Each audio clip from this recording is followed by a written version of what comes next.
जब भी एक नया लैपटॉप लेने जा रहे हो सबसे पहले क्या करते हो? प्रोसेसर देखते हो, राइट? i3 है, i5 है, i7 है, और राइजन के केस में राइजन 5, राइजन 7 यही देखते हो ना। फिर कोई को बोल देगा कि भाई गेमिंग लैपटॉप ले लो, वो सबसे बेस्ट होता है।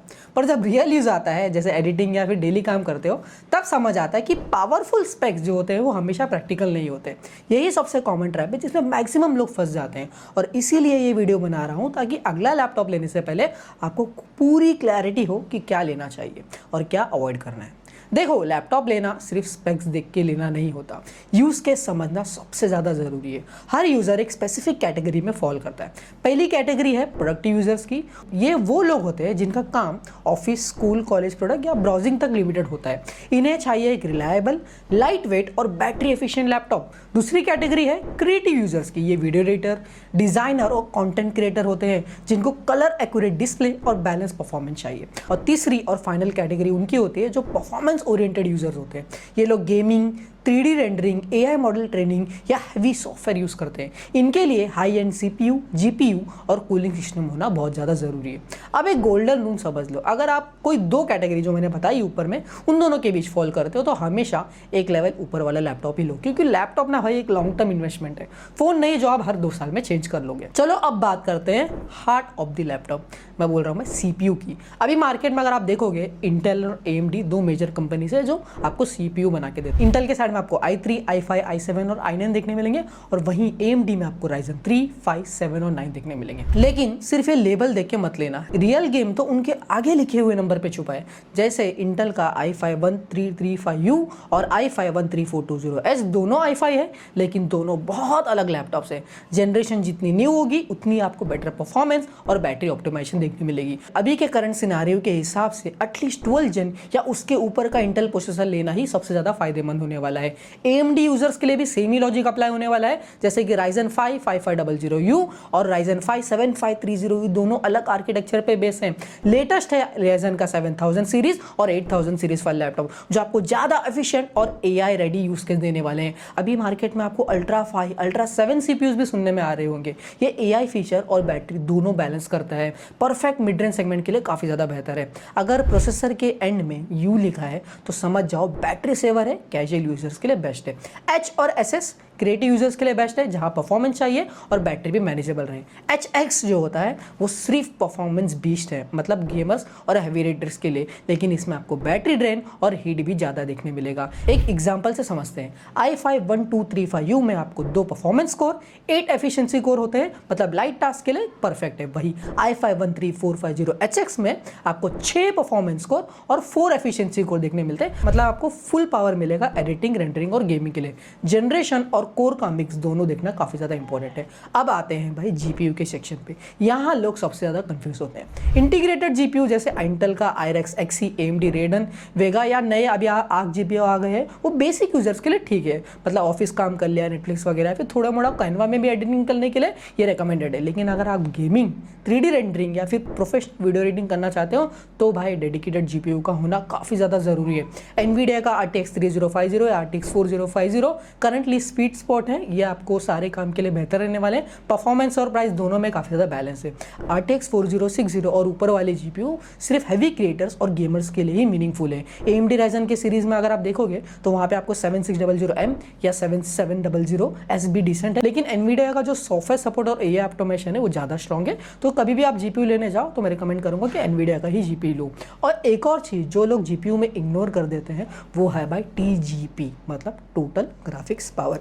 ये बताता है कि आपका GPU कितना वॉट यूज करके परफॉर्म करता है। सेम अगर आप देखोगे RTX 4050 अगर 75 वॉट का TGP के साथ आता है तो उसका परफॉर्मेंस ऑफकोर्स 45 वॉट के TGP से काफी ज्यादा बेहतर होगा। मतलब GPU तो सेम ही है, पर स्पीड और थर्मल परफॉर्मेंस काफी ज्यादा अलग। तो TGP भी देख लेना जब भी आप एक नया GPU लेने जा रहे हो। डिस्प्ले भी एक मेजर फैक्टर है। 10 पैनल जो है वो भाई आउटडेटेड हो गए, उसको तो कंसीडर ही नहीं करना। IPS पैनल जो है वो बेस्ट वैल्यू देते हैं विद गुड कलर एक्यूरेसी। अगर आप फोटो या वीडियो एडिटिंग करते हो तो आपको 100% sRGB कवरेज या OLED पैनल ही लेना चाहिए। रिफ्रेश रेट भी मैटर करता है, कैजुअल यूजर्स के लिए 60 हर्ट्ज ही काफ़ी है, ज़्यादा बड़ा लेने की जरूरत नहीं, लेकिन गेमर्स के लिए 120 हर्ट्ज या फिर उसके ऊपर वाला पैनल मस्ट है। ब्राइटनेस आइडियली 300 निट से कम नहीं होनी चाहिए, वरना आउटडोर यूसेज में काफ़ी ज़्यादा प्रॉब्लम आपको फेस करनी पड़ेगी। पोर्ट सर कनेक्टिविटी की अगर मैं बात करूँ तो बजट लैपटॉप में क्या होता है ना, अक्सर उतने पोर्ट्स आपको नहीं मिलते कॉस्ट कटिंग के वजह से। इस यूजर को क्या करना पड़ता है, डोंगल पे पैसा बर्बाद करना पड़ता है। इसलिए कभी भी एक नया लैपटॉप लेने जाओ तो चेक करो कि उसमें कम से कम आपको 2 USB टाइप ए, एक USB टाइप सी और एक HDMI और आइडियली एक हेडफोन जैक या फिर SD कार्ड रीडर होना जरूरी है। क्रिएटर्स के लिए फुल साइज वाला SD कार्ड रीडर और HDMI पोर्ट का होना बहुत जरूरी है। और अगर USB 4.0 या फिर थंडरबोल्ट 4 का सपोर्ट मिलता है तो काफी बेस्ट है, क्योंकि आप high speed SSD, multiple 4K display और इवन एक्सटर्नल GPU तक इस पे कनेक्ट कर सकते हो। Wi-Fi 6 या 6E और Bluetooth 5.3 जैसे न्यू कनेक्टिविटी स्टैंडर्ड्स भी फ्यूचर रेडी लैपटॉप के लिए काफी ज्यादा इंपॉर्टेंट है। ये आपको स्टेबल और फास्ट कनेक्शन प्रोवाइड करेंगे। रैम के केस में भाई सिंपल लॉजिक है, जितना मल्टीटास्किंग करना है उतना ज्यादा आपका रैम होना चाहिए। 8GB आप बेसिक लेवल हो गया है भाई, 16GB बैलेंस और 32GB पावर यूजर्स के लिए मैं रिकमेंड करूंगा। DDR5 का जो रैम है वो लेटेस्ट है और फास्टर आपको परफॉर्मेंस देगा, लेकिन अगर आपको अपग्रेड करना है तो DDR4 जो है वही सबसे ज़्यादा फ्लेक्सिबल है, अपग्रेडेबिलिटी भी उसमें आपको अच्छी ऑप्शन देखने मिलेगी। पर अगर आप एक चीज़ ध्यान रखना, LPDDR5X जो रैम आता है वो सोल्डर्ड होता है लैपटॉप के अंदर, मतलब आप इसे अपडेट नहीं कर सकते हो। लैपटॉप थिन मिलेगा बट इसमें आपको अपग्रेडेबिलिटी का ऑप्शन नहीं मिलेगा। स्टोरेज के लिए भाई HDD भूल ही जाओ, अब SSD लेना ही मस्ट हो गया है। NVMe Gen 4 का SSD आपको करंटली बेस्ट बैलेंस देगा, फास्ट भी है, एफिशिएंट भी है और अफोर्डेबल भी। Gen 5 भी अभी आई है, लेकिन ओवर के लिए अनलेस अगर आप हाई एंड वर्कलोड नहीं करते हो तो ओवर के लिए Gen 4 ही आपके लिए बेस्ट रहने वाला है। और एक और चीज़ चेक कर लेना कि SSD के लिए भी आपको एक्स्ट्रा स्लॉट मिल रहा है कि नहीं, ताकि आप फ्यूचर में एक्सपांड करके अपने स्टोरेज को बढ़ा सकते हो। अपग्रेडेबिलिटी पे भी ध्यान दो, कुछ लैपटॉप में रैम और SSD दोनों सोल्डर्ड होते हैं तो फ्यूचर में कुछ अपग्रेड नहीं कर पाओगे। अगर आपको 4 से 5 साल तक यूज करना है लैपटॉप तो एक तो स्लॉट जो है वो कम से कम अपग्रेडेबल होना चाहिए, उसका ध्यान रखो। अब आपको नया ट्रेंड मार्केट में देखने मिल रहा होगा कि भाई AI रेडी लैपटॉप, सब बोल रहे हैं कि AI रेडी लैपटॉप मिल रहा है, रेडी लैपटॉप। इनमें NPU न्यूरल प्रोसेसिंग यूनिट होता है जो AI बेस्ड टैग्स को हैंडल करता है, जैसे बैकग्राउंड ब्लर हो गया, नॉइस रिडक्शन हो गया, फिर रियल टाइम ट्रांसलेशन, वो बिना CPU के लोड पे। इंटेल की अल्ट्रा सीरीज और राइजन की AI सीरीज इस ट्रेंड के पायनियर्स हैं। आज के टाइम पे आपको लगता होगा कि लग्जरी AI वाले लैपटॉप क्या ही करेंगे, पर मुझे लगता है कि अगले 2-3 साल में नेसेसिटी बनने वाले हैं। बैटरी और थर्मल्स भी काफी ज्यादा इंपॉर्टेंट फैक्टर है। लैपटॉप सिर्फ फास्ट ही नहीं बल्कि स्टेबल भी होना चाहिए।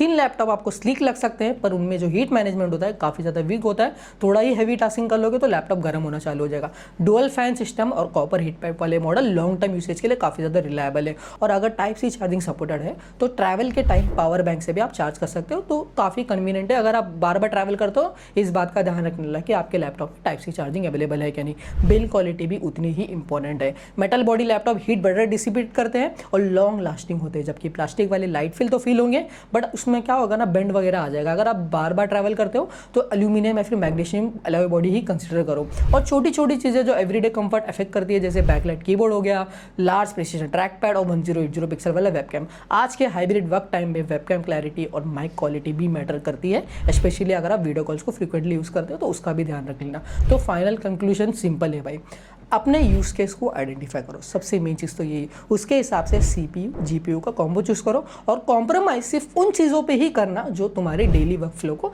अफेक्ट नहीं करती। जैसे अगर आप गेमिंग नहीं करते हो तो हाई रिफ्रेश रेट डिस्प्ले छोड़ दो और बेटर CPU और SSD लेना आपकी प्रायोरिटी रखो। मैंने डिस्क्रिप्शन में हर प्राइस रेंज के हिसाब से सारे बेस्ट लैपटॉप सजेस्ट किए। अगर आप प्रोडक्टिव यूजर हो, क्रिएटिव यूजर हो, परफॉर्मेंस, सब कैटेगरीज के लिए सब प्राइस रेंज के हिसाब से आपको लिंक देखने मिल जाएगी। और सारे प्रोडक्ट्स को मैंने फीचर भी कर रखे हैं, उन्हें जरूर से चेक कर लेना। और हाँ, अगर वीडियो हेल्पफुल लगे तो सब्सक्राइब जरूर करना। कमेंट में अपना यूज केस लिखना, मैं आपको पर्सनली रिकमेंड करूंगा आपके हिसाब से बेस्ट मॉडल कौन सा है। तो आज की वीडियो के लिए बस इतना ही। तब तक के लिए मैं आपको 2 वीडियो रिकमेंड कर रहा हूँ, उससे भी जरूर से जाके चेकआउट करना। मिलते हैं नेक्स्ट वीडियो में, तब तक के लिए stay healthy, stay safe, bye.